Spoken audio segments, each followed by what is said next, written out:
দক্ষিণ দিনাজপুরের বালুরঘাট সহ নদিয়ার বিস্তীর্ণ অংশের স্বাধীনতা দিবসের প্রকৃত স্বাদ পেয়েছিল আজ, অর্থাৎ 18ই আগস্ট, যা ভারত ভুক্তি দিবস হিসাবে ক্রমেই প্রাসঙ্গিক হয়ে উঠেছে।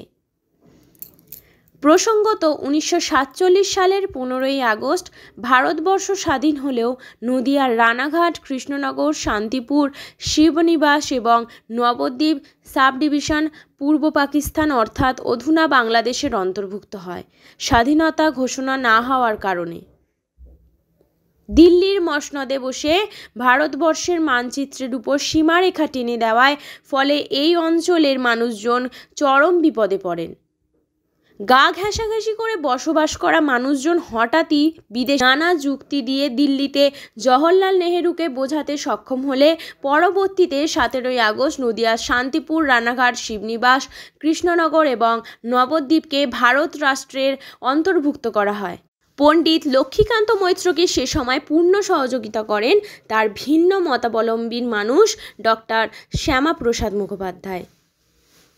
17ই আগস্ট রাত্রে বেতারের মাধ্যমে এই সংবাদ পাওয়ার পর 18ই আগস্ট প্রভাতে রবীন্দ্র সমসাময়িক প্রখ্যাত কবি এবং শান্তিপুরের মানুষ কবি করুণানিধান বন্দ্যোপাধ্যায় শান্তিপুরের ডাকঘরে দেশের জাতীয় পতাকা উত্তোলন করেন। তারপর দীর্ঘ সময় অতিবাহিত হওয়ার পর গত কয়েক বছর থেকে শান্তিপুরের বেশ কিছু শুভবুদ্ধি সম্পন্ন মানুষ নানান সমালোচনার মধ্যে দিয়ে সমবেত হয়ে দিনটিকে স্মরণ করা শুরু করেন। তবে এখন এই অনুষ্ঠান শান্তিপুরের সার্বিক হয়ে দাঁড়িয়েছে। নাচ, গান, আবৃত্তির মধ্য দিয়ে বহু মানুষ এখানে অংশগ্রহণ করেন।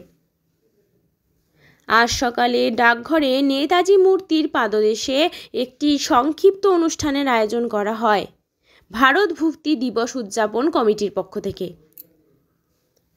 জাতীয় পতাকা উত্তোলনের পর আজকের দিবসের প্রাসঙ্গিকতা সম্পর্কে বর্ণনা করেন সুশান্ত মঠ, রজত প্রামাণিক, সঞ্জিত কাষ্ঠ সহ বহু বিশিষ্টজন।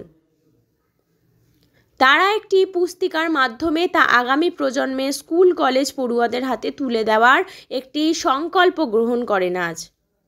নাচ, গান, আবৃত্তি, দেশবরেণ্য স্বাধীনতা সংগ্রামী এবং শান্তিপুরের বিভিন্ন মহামানবের কথা তুলে ধরা হয় আজকের অনুষ্ঠানে। একই সাথে এদিন রানাঘাট চূর্ণী নদী তীরে ইতিহাসবিদ ডক্টর তাপস বন্দ্যোপাধ্যায়ের জাতীয় পতাকা উত্তোলন করে স্বাধীনতা দিবস উদযাপন করেন।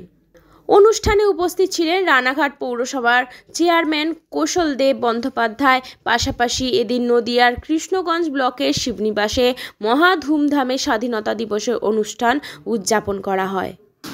আমরা যারা নদিয়া জেলার অধিবাসী তারা আমরা সকলে জানি যে 15ই আগস্ট ভারতবর্ষের পূর্ণ স্বাধীনতা দিবসে আমরা স্বাধীনতা লাভ করতে পারিনি। সেই সময় ভারতবর্ষ পূর্ব পাকিস্তানের অন্তর্ভুক্ত হয় এবং সেই আড়াই দিন ধরে মানুষের ত্যাগ, তিতিক্ষা, আন্দোলনের ফলশ্রুতি হিসেবে 17 তারিখ রাত্রিবেলায় ঘোষিত হয় যে নদিয়া জেলা আবার ভারত সার্বভৌমের অন্তর্ভুক্ত হলো। সেই ঐতিহাসিককে স্মরণে রেখে আমরা যেমন 15ই আগস্ট আমাদের স্বাধীনতা দিবস মহাসমারোহে আমরা উদযাপন করি, পাশাপাশি ভাবে যে ইতিহাস বিস্তৃত হচ্ছে আমাদের এই প্রজন্ম, তাদের কাছে সেই ইতিহাস তুলে ধরার লক্ষ্যে আমরা 18ই আগস্ট প্রতি বছর সকাল ঠিক 9টায় জাতীয় পতাকা উত্তোলন করি এবং আমাদের এই 14ই আগস্ট রাত থেকে 18ই আগস্ট পর্যন্ত বিভিন্ন সাংস্কৃতিক অনুষ্ঠান, সামাজিক বিভিন্ন অনুষ্ঠান, রক্তদান শিবির, খেলা, বিভিন্ন অনুষ্ঠানের মাধ্যমে এই দিনগুলো উদযাপন করা হয় ভারতের স্বাধীনতা দিবসকে। আজকের জন্য কি কর্মসূচি রেখেছেন? আজকে সকালবেলা জাতীয় পতাকা উত্তোলনের পরে আমাদের সাংস্কৃতিক অনুষ্ঠান আছে। এরপরে আমাদের বিভিন্ন যে প্রতিযোগিতাগুলো হয়েছিল, কৃতি ছাত্রছাত্রী যারা ছিল তাদের সবাইকে আজকে সংবর্ধনা দেওয়া হবে, রক্তদাতাদের সংবর্ধিত করা হবে, আমাদের আঁকা প্রতিযোগিতা, খেলা, সমস্ত কিছুর পুরস্কার প্রদান আজকে এখানে অনুষ্ঠিত হবে। মলয়দার রিপোর্ট, বিকশিত ভারত।